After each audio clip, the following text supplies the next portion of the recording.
is called Biderman's Chart of Coercion. Okay, Dr. Albert Biderman was an expert on mind, control tactic. He was a sociologist who studied the most effective brainwashing techniques on American prisoners of WAR. In 1956, he published this Biderman's report of coercive methods for eliciting compliance. Compliance, yes. And I want us to go over this chart because not only is it extremely fascinating, it has nothing to do with what is going on today, of course, but I'm hoping that sharing it with you can help you to realize and recognize these techniques and potentially prevent your own brain from being washed without your knowledge or consent.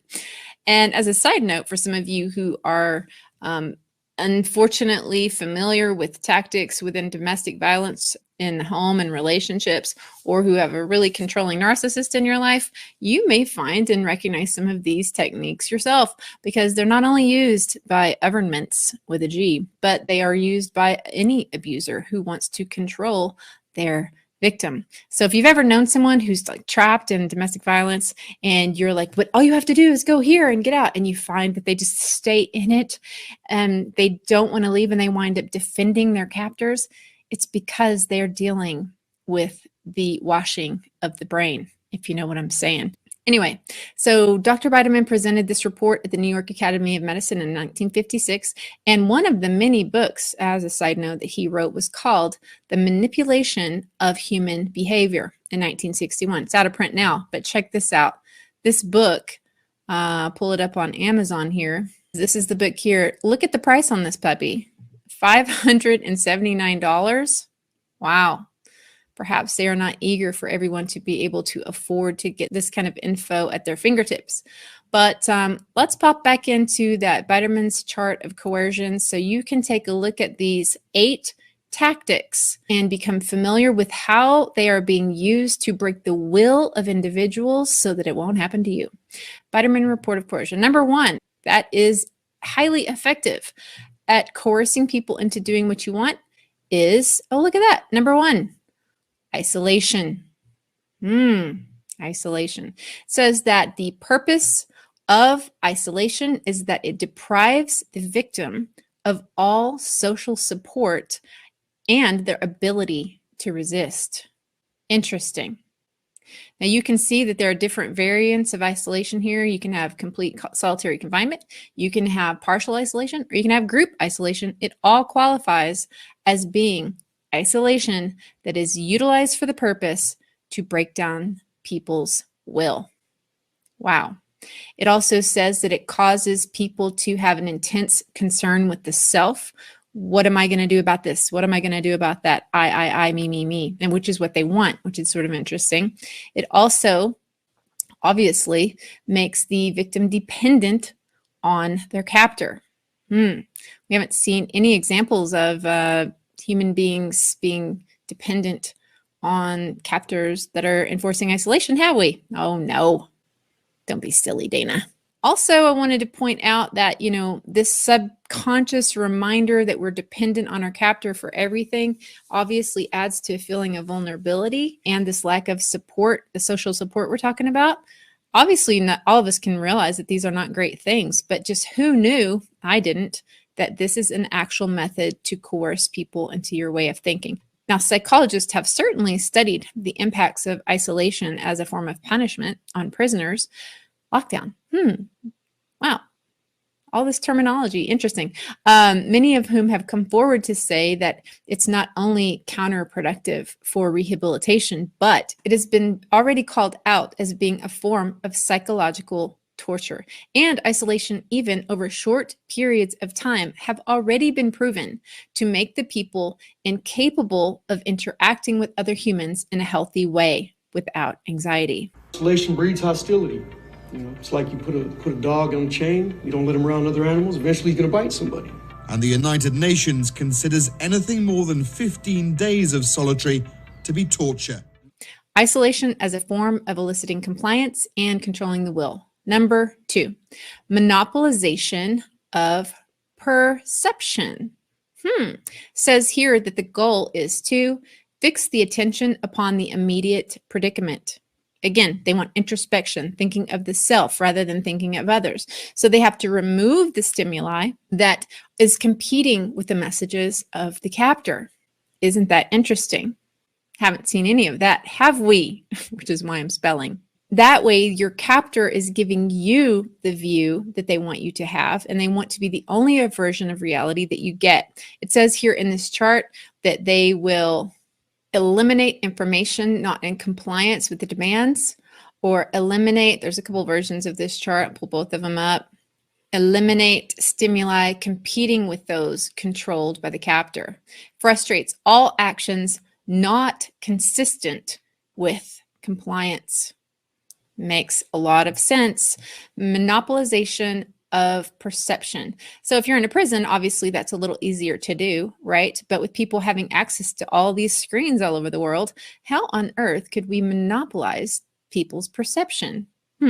Maybe kind of like when we removed all the sports teams from playing and just cranked out CV News 24/7. Everyone's watching red ticker tapes scroll about the cases and DEATH. Even the shows you did see were weird because people were sitting 6 feet apart, or everyone had face diapers on as a reminder. You can't even call the electric company without being reminded this unprecedented time, right? Total monopolization of perception everywhere.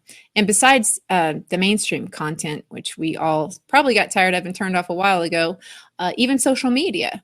Surely people in social media have different opinions, right? Oh, well, yeah, that's right. There were those influencers who admitted they were being offered money to take pictures, selfie pictures with their MASKS on, or showing themselves bowing at the altar of Jabbo.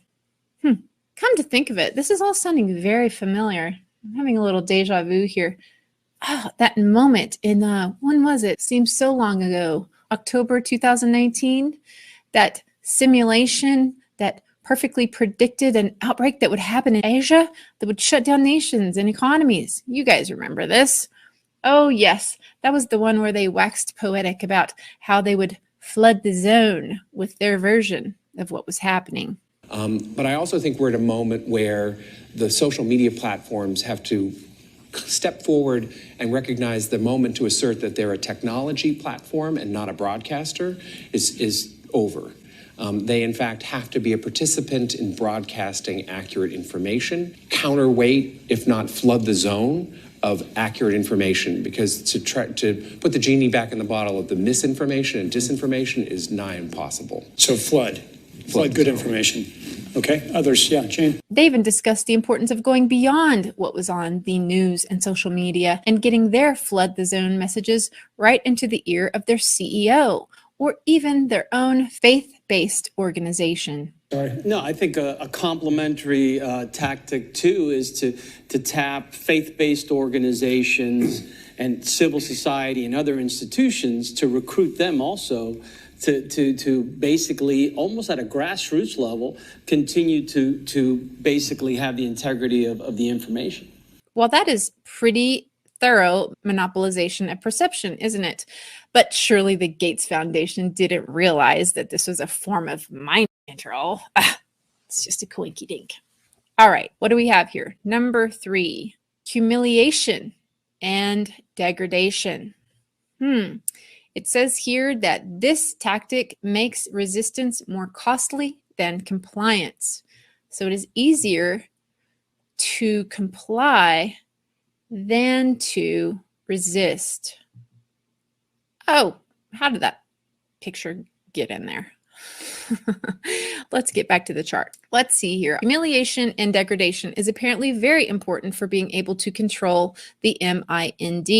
Can you think of a humiliating thing that you've had to do over the last 2 years in which complying was easier than resisting? What do you mean wearing a face diaper is humiliating? You have to do it for others' safety. Of course.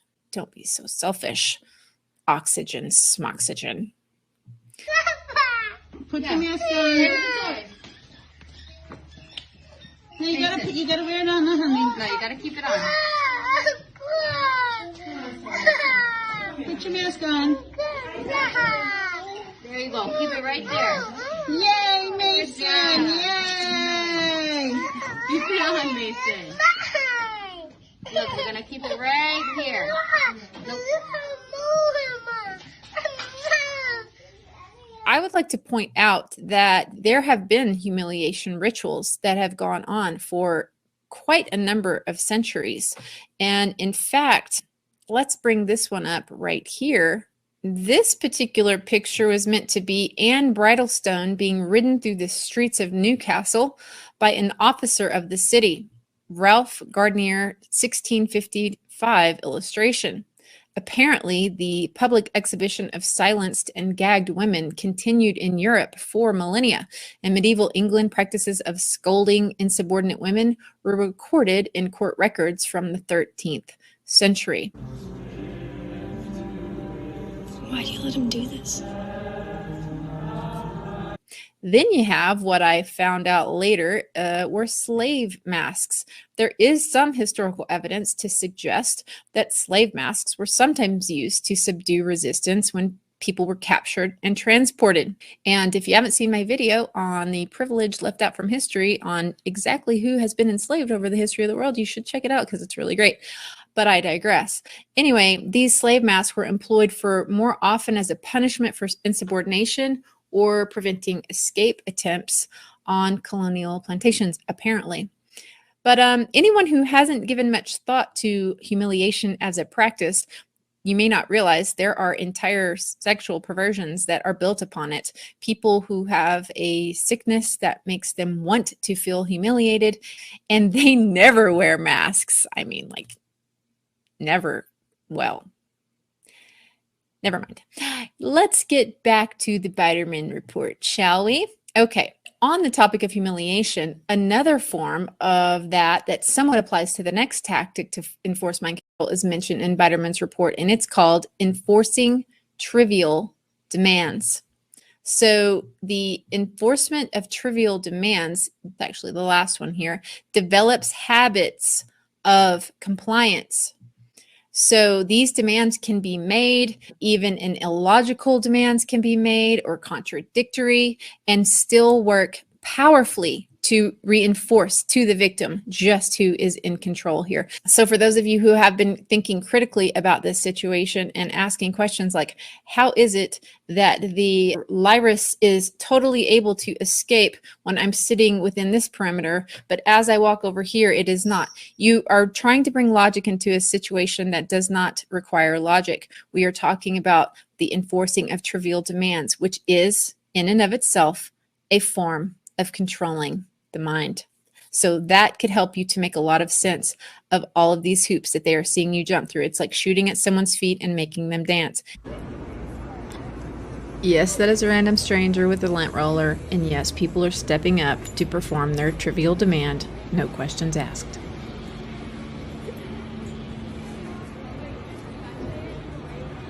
It is a psychological tactic. So let's just see it for what it is. Okay, what else do we have here? Induced. Okay, the next one would be, let's go here, under the form of exhaustion. The purpose of exhaustion, it says, is to weaken mental and physical ability to resist. Straight and simple. So let's see. Could making people sit all day inside do something like that? Or perhaps not allowing them to go to the gym, or not allowing them to take a walk too far from their homes. Oh, I don't know. Surely there aren't any people who are physically and mentally exhausted of tension and stress and anxiety over the last year and a half, are they? You guys aren't feeling refreshed? Come on. So yes, this too is a form of mind control.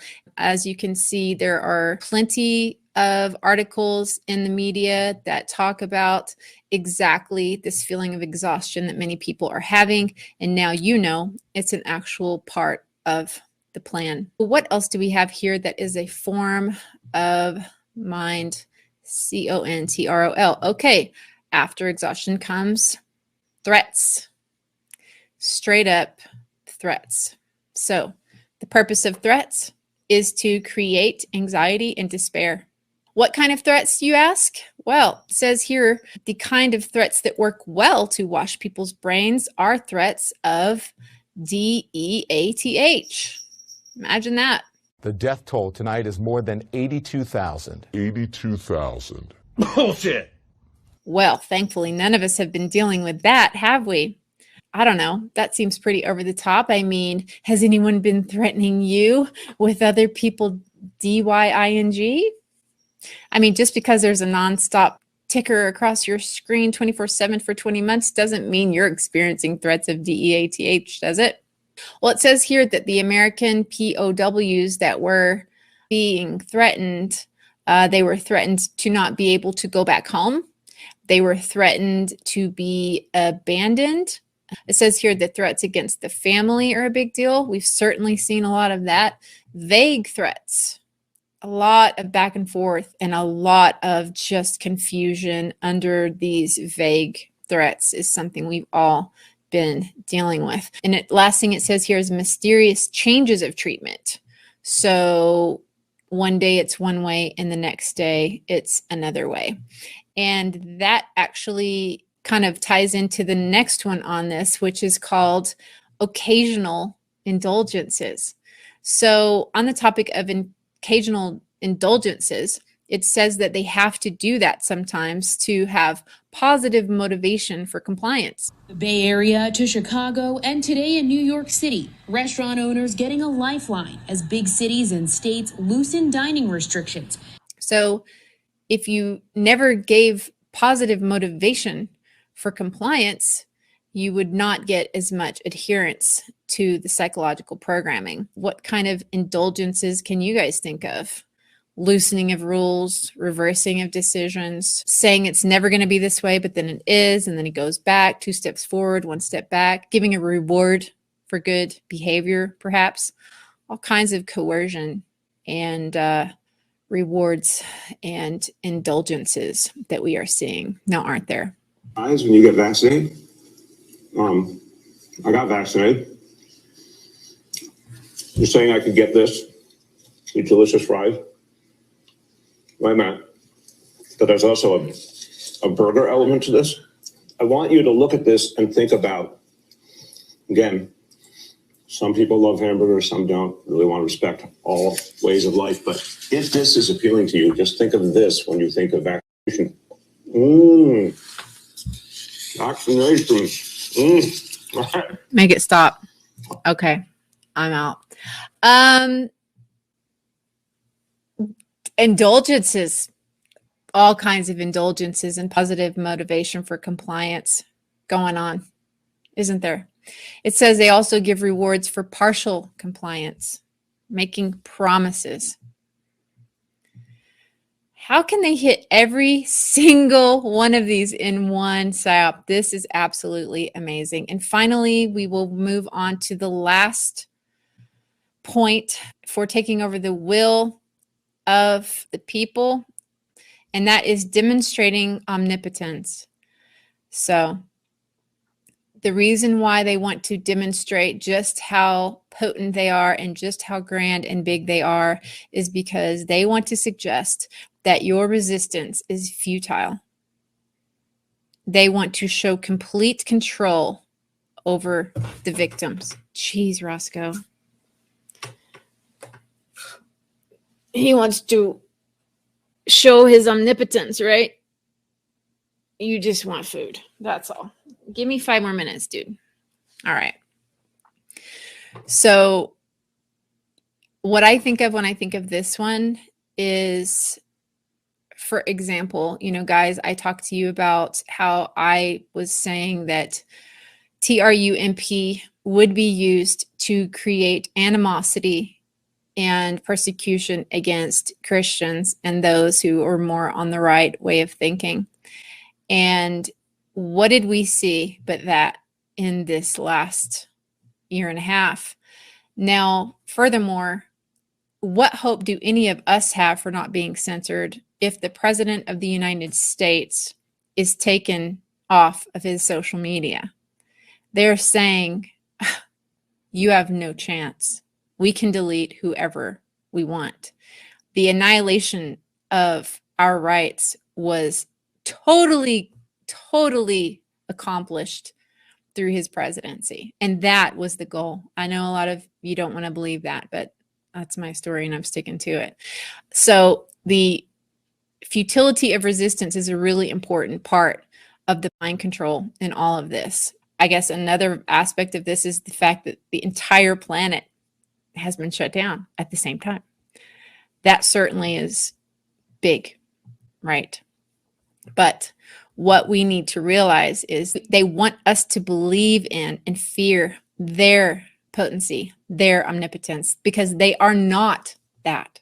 There is only one who is, and it is not them. It is your creator. They want you to fear and believe in their total omnipotence, and we have to say no to that. In fact, there are many things that we need to say no to, and I hope it's clear by now. I do not need to state the obvious. This is not about health. It's not even about communism with a C, if you know what I'm saying. Take a look at my last video if you want to understand better why I think that they're doing all of this, what the end game is. But beyond that, what you need to know that these manipulative controlling of the MIND tactics, let's talk about some action steps against this. What do we do? Again, being aware of the agenda is the first step. Helps you see, hey, this is just a control tactic. I'm not going to consciously get swept up into this.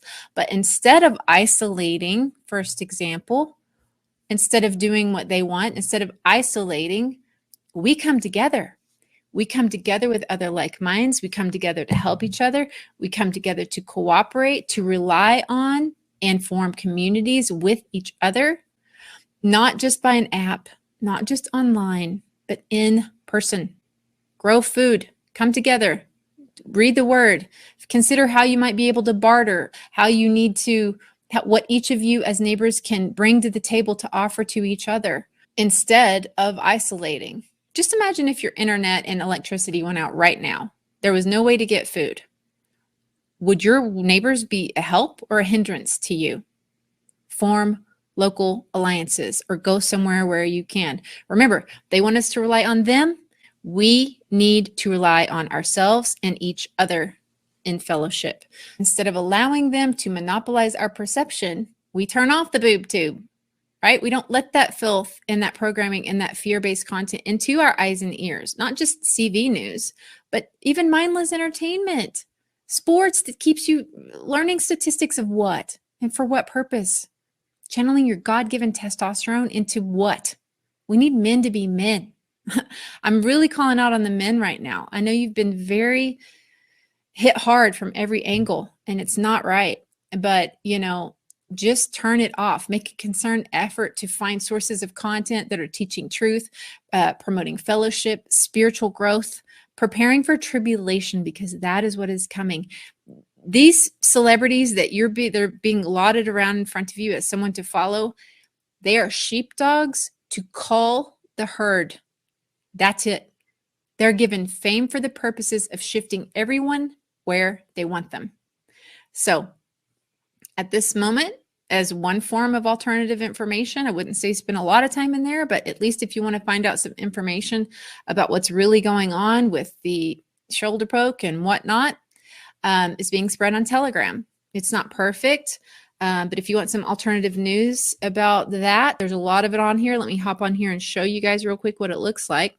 So here's Telegram. I use it on my computer rather than my phone because I don't advise being radiated 24/7 by your phones either. I'm going to do a video about how to get off the wireless stuff here very soon, guys.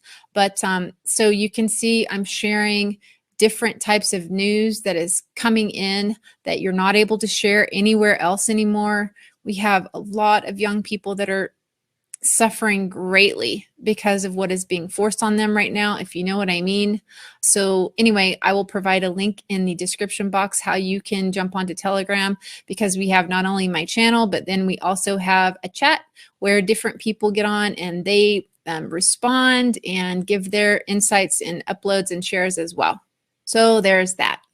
Do not allow them to monopolize your perception. Instead of induce stability and exhaustion, move your body, get outside, get good rest, get your feet in the earth, in a lake or the creek or the ocean, grounding your feet and your body helps you to reset your God-given frequency, 7.8 hertz, sweat the toxins out. We do need to take proactive measures to get healthy right now for, I believe, a lot of things that are coming. I do have some of the things that I've been doing in the description box if you want to check out what I like, but stop doing the things that make you feel weak and poisoned and that slowly kill you. What kills us? The things they promote. Junk for food, for one. Sugar. Shop the perimeter instead of the aisles. What else kills you? Addictions. Addiction to social media. Dopamine hits. Do you realize that when you're doing the dopamine hits, it's literally filling your receptors to the point to where normal life isn't good anymore? A sunset that used to bring tears to you is like meh. Or any of the little joys in life that are truly fulfilling become blah whenever you are full of addictive habits. Addictions to porn. Men, stop. Porn is designed to make you beta and weak and depleted testosterone. Did you know that there are entire movements of young men who have, not even Christian, but who have figured this life hack out and who have stopped the porn and their entire life changes?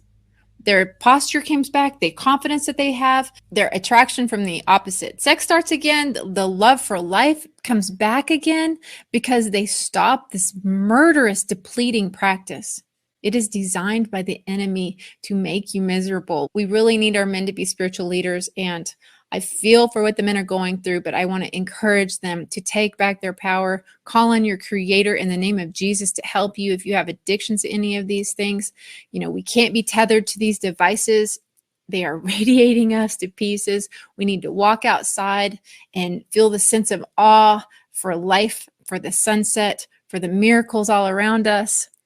I got to have a garden this year, and just the act of seeing like a tomato, this beautiful tomato, and you cut it open and there are hundreds of seeds, each one of which can provide hundreds of more tomatoes.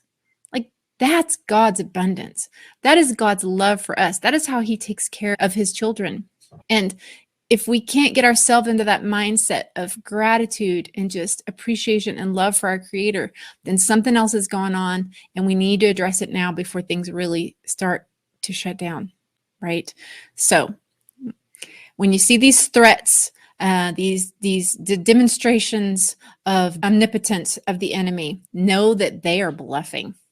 They rely on your fear to feed their spiritual leaders, which are demons, by the way. And this thing is not going back to normal, my loves. It's not. This really is their hand. They really are playing it. We have a lot of challenges ahead, but we don't just lay down and roll over. We pray against wickedness in high places because we win in the end. All right? And just keep reminding yourself that Satan is a defeated foe. And whatever lying, fearful psyop they pull next, and they will, just laugh and say, nice try, Satan. We really have to get into that much confidence for what God has in store for us. We need to have confidence for his ability to move through us in our temple, which is why we can't put anything else in our temple that is not of God. So, hearing him to guide us in each step, preparing not for just physical hunger, but spiritual hunger, right? I feel like I'm rambling and preaching, and I don't want to do that, but I do want to say that I think that the times that we're about to move in, these times of trouble, the silver lining is that a lot of people are suddenly going to be open to hearing the truth about the spiritual war that we're all in. People that were never interested in it before, because why? They had too many distractions of entertainment. Those are all going away, and they're going to be ready for you to share your testimony. And there's a great purpose in tribulation. So if we can just embrace it and just thank God that we will have a place in the spiritual war against the enemy.